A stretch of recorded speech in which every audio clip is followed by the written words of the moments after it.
Alhamdulillah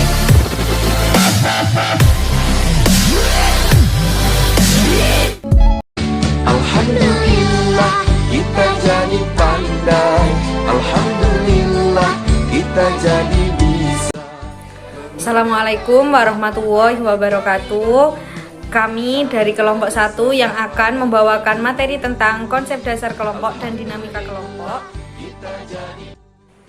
Anggotanya yaitu yang pertama ada saya sendiri, Vivin Ainur Rohma Agustin dengan NIM belakang 001, dan teman saya. Assalamualaikum warahmatullahi wabarakatuh. Perkenalkan, nama saya Fatimatul Zahro dengan NIM akhir 003. Assalamualaikum warahmatullahi wabarakatuh. Perkenalkan, nama saya Maulida Kuroto Ayunina dengan NIM 18021 020 5004. Terima kasih.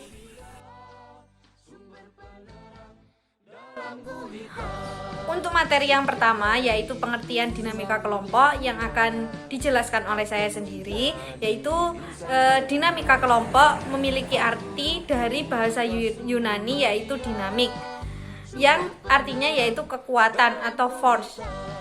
Sedangkan Kurniawan pada tahun 2021 berpendapat bahwa kata dinamika berasal dari sebuah kata dinamis yang memiliki arti bergerak. Pengertian kelompok menurut Horby yaitu kelompok adalah sejumlah orang atau benda yang berkumpul dan ditempatkan secara bersama-sama atau secara alamiah berkumpul.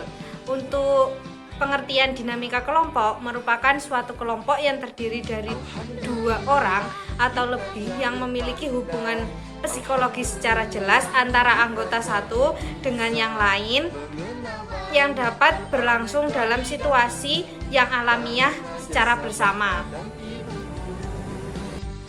Pada hakikatnya, dinamika kelompok mencakup proses dan perasaan kelompok karena lebih bersifat deskriptif, tidak ada yang baik ataupun yang buruk. Proses dinamika kelompok dibagi menjadi 5. Yang pertama yaitu ice breaking, yang kedua ada storming, yang ketiga ada forming, yang keempat ada norming, dan yang terakhir ada performing. Untuk yang pertama yaitu ice breaking. Ice breaking dapat diartikan sebagai tahap awal atau tahap perkenalan. Tahap perkenalan ini bisa menggunakan media game atau dengan permainan sehingga terciptanya suasana yang ceria dan riang gembira. Untuk proses yang kedua yaitu proses storming, di mana proses ini yaitu terciptanya sebuah diskusi kelompok yang kadang diskusi ini bisa sampai memanas. Nah, proses inilah yang disebut dengan proses storming. Untuk proses yang keempat yaitu proses norming, di mana proses ini dapat disebut proses pembentukan sebuah aturan pada kelompok. Nah, proses yang mengakibatkan sebuah individu akan tertib dengan adanya peraturan-peraturan pada perilaku kelompok tersebut. Yang kelima ada proses performing. Proses performing ini berdasarkan aturan inilah individu dan kelompok melakukan berbagai kegiatan. Nah, sudah dibentuk peraturannya di bagian proses norming. Nah, pada bagian proses performing ini aturan akan disepakati dan akan menjadikan kelompok itu baik dan berjalan dengan lancar. Materi yang kedua yaitu teori yang dipakai dalam pembentukan kelompok. Nah, teori yang dipakai pada pembentukan kelompok menurut Joseph S. Rojek dan Roland menyatakan bahwa kelompok sosial adalah suatu kelompok yang meliputi 2 atau lebih manusia yang di antara mereka dapat beberapa pola interaksi yang dapat dipahami oleh para anggota lain secara Teori terbentuknya kelompok itu terdiri dari 3. Yang pertama ada teori kedekatan, yang kedua ada teori praktis, yang ketiga ada teori keseimbangan. Untuk teori-teori penjelasannya akan dijelaskan oleh kelompok 2. Di sini saya akan menjelaskan mengenai tujuan, fungsi, kegiatan dinamika kelompok. Yang pertama, saya akan menjelaskan mengenai fungsi dinamika kelompok. Fungsi dari dinamika kelompok itu ada beberapa fungsi dari dinamika kelompok. Yang pertama yaitu antara lain membuat kelompok kerjasama yang saling menguntungkan dalam hal mengatasi persoalan-persoalan hidup yang ada, khususnya dalam kelompok. Yang kedua yaitu dapat memudahkan pekerjaan. Yang ketiga, dapat memecahkan masalah pekerjaan yang membutuhkan solusi masalah, serta dapat mengurangi beban pekerjaan yang terlampau besar hingga selesai dengan lebih cepat, efisien, efektif. Hal tersebut salah satunya dengan membagi pekerjaan yang besar untuk dapat menyesuaikan bagian kelompoknya pada masing-masing atau dengan sesuai keahliannya. Yang keempat yaitu untuk menciptakan iklim yang demokratis di dalam kehidupan bermasyarakat dengan memungkinkan setiap individu untuk dapat memberikan masukan dalam kelompok, berinteraksi serta mempunyai peran yang sama di dalam kelompok. Yang kedua yaitu proses dalam dinamika kelompok. Dalam dinamika kelompok tersebut ada sebuah proses kelompok. Kelompok memang bukanlah satu-satunya cara untuk dapat bekerja secara efektif. Sedangkan seseorang memilih bekerja dalam kelompok dengan pertimbangan adanya manfaat yang bisa diambil apabila dilakukan dengan bekerja sama. Hal tersebut disesuaikan dengan dilakukan dengan cara berkelompok sebagai berikut ini. Yang pertama, saat kita lakukannya dengan cara berkelompok, resiko pekerjaan yang dapat ditanggung dengan bersama. Yang kedua yaitu sumber yang didapat akan lebih banyak lagi. Yang ketiga yaitu terjadi proses belajar dari anggota kelompok tersebut. Yang keempat yaitu kelemahan individu dapat teratasi oleh kelompok dengan cara bersama. Yang kelima yaitu kemampuan memecahkan masalah yang ada dan pengambilan keputusan dapat dilakukan dengan lebih baik lagi. Dalam dinamika kelompok ada beberapa kegiatan. Kegiatan dalam dinamika kelompok tersebut yaitu ada 5 bahasan kelompok. Yang pertama yaitu pengenalan diri sendiri. Pengenalan diri sendiri berarti mengetahui dan memahami diri sendiri, baik itu secara potensi yang ada dan yang dimilikinya. Yang kedua yaitu pengenalan orang lain. Apabila di dalam usaha pengenalan diri sendiri, kita lebih banyak mencari tahu kelemahan dan kekurangan yang ada pada diri sendiri. Yang ketiga yaitu adanya komunikasi. Komunikasi merupakan inti dari hubungan antar manusia di dalam kelompok tersebut. Yang keempat yaitu kerjasama dalam kelompok. Kerjasama pada hakikatnya kerjasama merupakan landasan bagi keberadaan kelompok. Dan yang kelima yang terakhir yaitu norma atau aturan dalam kelompok. Norma kelompok adalah cara melihat atau memandang sesuatu yang dimiliki oleh kelompok yang berupa sikap. Jenis-jenis kelompok. Yang pertama yaitu kelompok primer. Kelompok primer merupakan kelompok yang di dalamnya terjadi interaksi sosial yang pada anggotanya sudah saling mengenal dekat dan berhubungan erat di dalam kehidupan. Yang kedua yaitu kelompok sekunder. Kelompok sekunder merupakan kelompok yang apabila interaksi sosial yang terjadi secara tidak langsung, berjauhan, dan sifatnya yang kurang kekeluargaan. Yang ketiga yaitu kelompok formal, yaitu kelompok yang ditandai dengan adanya peraturan atau anggaran dasar dalam kelompok, anggaran rumah tangga atau ART. Yang keempat yaitu kelompok informal. Kelompok informal itu yaitu kelompok yang tumbuh dari proses-proses interaksi, daya tarik dan kebutuhan dari seseorang. Pendekatan dinamika kelompok. Ada beberapa pendekatan pada dinamika kelompok tersebut. Menurut para ahli yang diantaranya Bales dan Homans. serta Yenning dan Moreno. Di antaranya sebagai berikut. Yang pertama yaitu pendekatan oleh Ballance dan Romans. Pendekatan ini mendasarkan diri pada konsep adanya aksi, interaksi, dan situasi yang ada dalam suatu kelompok. Yang kedua yaitu pendekatan oleh Xiongdil. Pendekatan ini lebih menekankan pada sifat-sifat kepemimpinan yang ada dalam bentuk organisasi formal. Yang selanjutnya di sini saya akan menjelaskan mengenai kelebihan dan keterbatasan di dalam kelompok.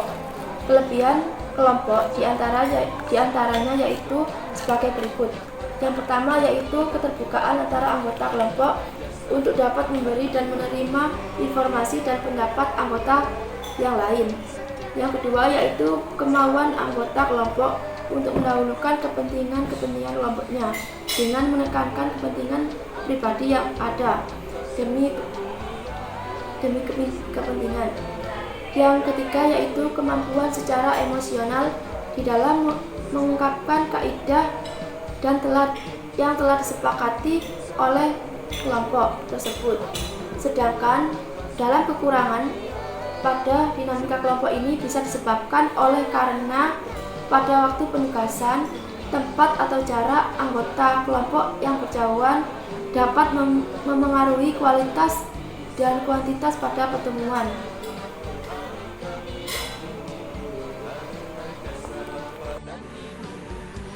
Selanjutnya, saya akan menjelaskan tentang ciri-ciri dinamika kelompok dan prinsip-prinsip dinamika kelompok. Yang pertama, ciri-ciri dinamika kelompok. Suatu kelompok dapat dikatakan sebagai kelompok sosial apabila memiliki ciri-ciri tersebut. Yang pertama, memiliki motif yang sama antara individu dengan individu yang lainnya, sehingga menyebabkan interaksi atau kerjasama sebagai pencapaian tujuan yang sama. Yang kedua, adanya akibat-akibat interaksi yang berlainan antara individu satu dengan yang lainnya yang ditimbulkan tergantung rasa serta kecakapan individu yang terlambat. Yang ketiga, adanya suatu pembentukan struktur atau organisasi kelompok dan juga penugasan yang jelas yang terdiri dari peran serta kedudukan masing-masing. Jadi, di ciri-ciri dinamika kelompok nomor 3 ini harus membentuk sebuah organisasi atau struktur serta penugasan yang jelas yang terdiri dari peran dan juga kedudukan masing-masing. Yang keempat, adanya peneguhan norma pedoman tingkah laku anggota kelompok yang mengatur interaksi pada suatu kegiatan anggota kelompok yang bertujuan agar mencapai tujuan bersama. Prinsip-prinsip dinamika kelompok. Dinamika kelompok dapat didefinisikan sebagai konsep yang menggambarkan proses kelompok yang selalu bergerak, berkembang, dan juga menyesuaikan diri dengan keadaan yang selalu berubah-ubah. Untuk dapat menjalankan tujuan kelompok dan agar terjadinya sebuah kelompok yang sehat dalam artian memiliki hubungan yang baik antar anggota kelompok, perlu adanya sebuah prinsip-prinsip dasar yang dianut dalam kelompok sosial. Yang pertama, ada partisipatif. Partisipasi didefinisikan sebagai keterlibatan mental atau pikiran dan emosi atau perasaan seseorang di dalam situasi kelompok yang mendorongnya untuk memberikan sumbangan kepada kelompok dalam usaha mencapai tujuan serta turut bertanggung jawab terhadap usaha yang bersangkutan. Berdasarkan beberapa definisi tersebut, maka dapat saya simpulkan bahwa partisipasi adalah keterlibatan mental atau pikiran dan emosi seseorang di dalam situasi kelompok dan keterlibatan dalam kegiatan yang merupakan suatu aktivitas dalam organisasi untuk mencapai tujuan yang mereka inginkan. Prinsip dinamika yang kedua yaitu hormat menghormati.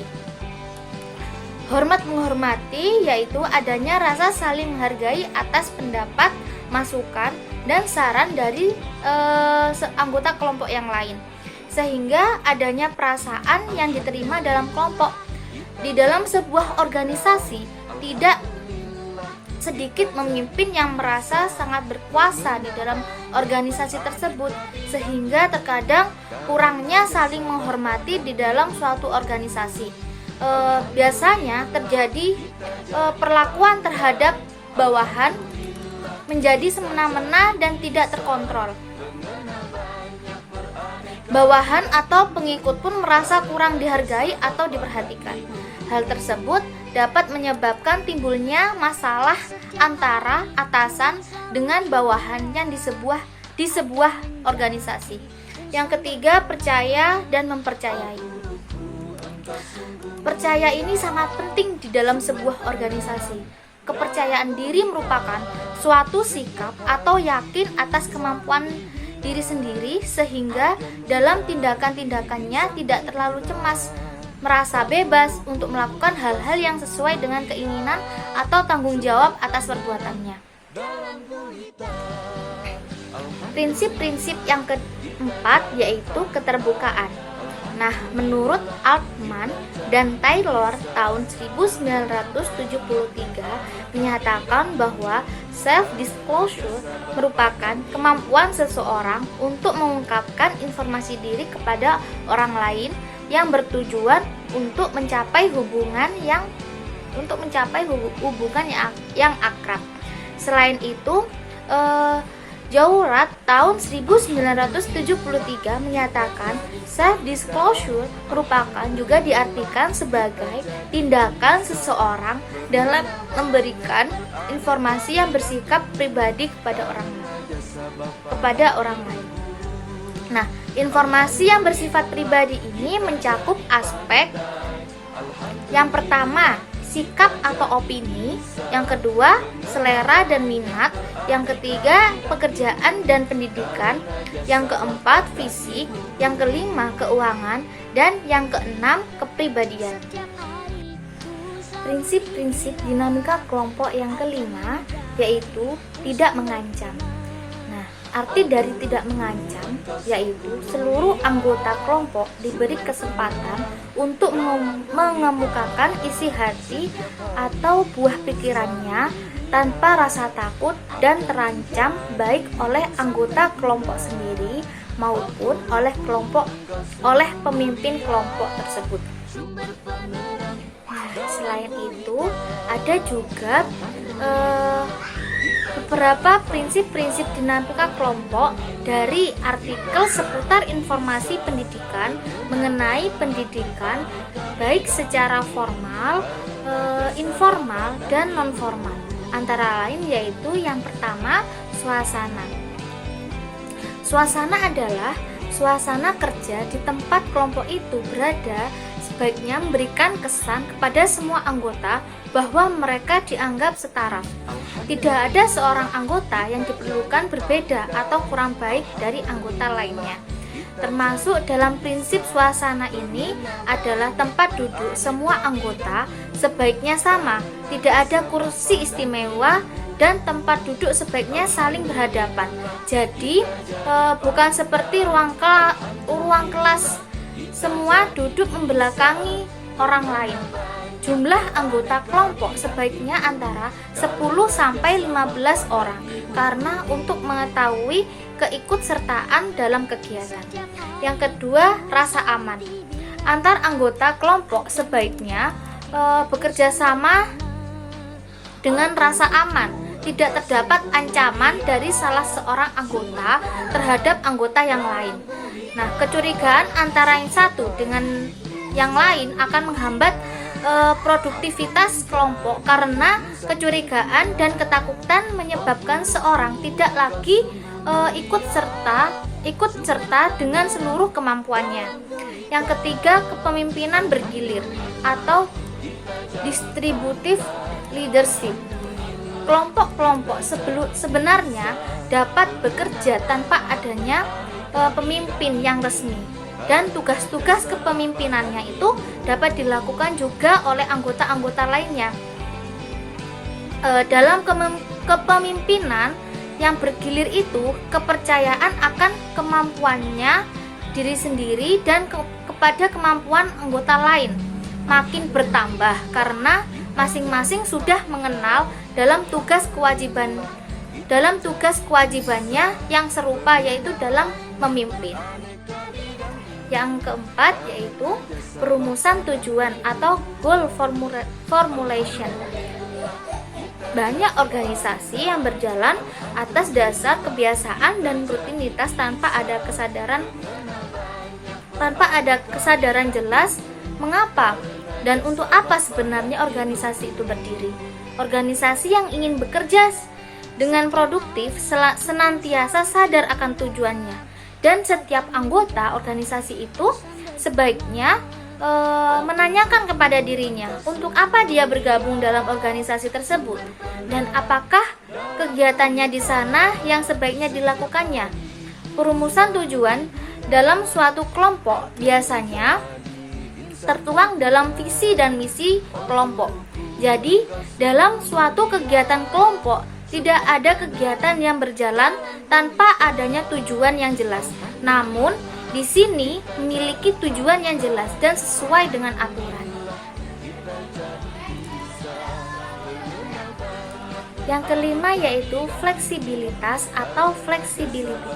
Yang dimaksud fleksibilitas yaitu bahwa dalam perencanaan kegiatan kelompok itu harus cukup mengandung fleksibilitas sehingga masih dapat melaksanakan juga apabila keadaannya sudah berubah, baik keadaan yang di luar kelompok maupun keinginan dan kebutuhan dari anggota kelompok tersebut.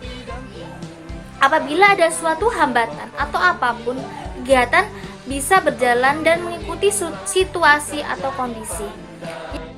Yang keenam yaitu mufakat atau konsensus. Nah, dalam prinsip ini kita sudah mengenal kehidupan berorganisasi di Indonesia, yaitu dalam bentuk musyawarah dan mufakat. Nah, dalam kelompok yang ingin bekerja secara efektif, sebaiknya diambil jalan bermufakat, yaitu setelah diadakan pertimbangan cukup lama bahwa semua anggota pada akhirnya memufakati salah satu jalan untuk menyelesaikan persoalan tersebut. Yang ketujuh yaitu kesadaran kelompok. Oleh tim peneliti dikemukakan bahwa orang-orang yang bekerja dalam kelompok lambat laun akan lebih sadar dan lebih mudah mengerti akan kebutuhan anggotanya masing-masing peranannya dalam kelompok itu, dan memahami kebutuhan akan rekan-rekan dan dirinya sendiri dalam timbal balik hubungan anggota kelompok. Anggota-anggota kelompok harus belajar mengerti dan merasakan keperluan kawan anggotanya. Apabila anggota kelompok ingin bekerja secara efektif. Nah, yang kedelapan yaitu evaluasi yang bersinambung.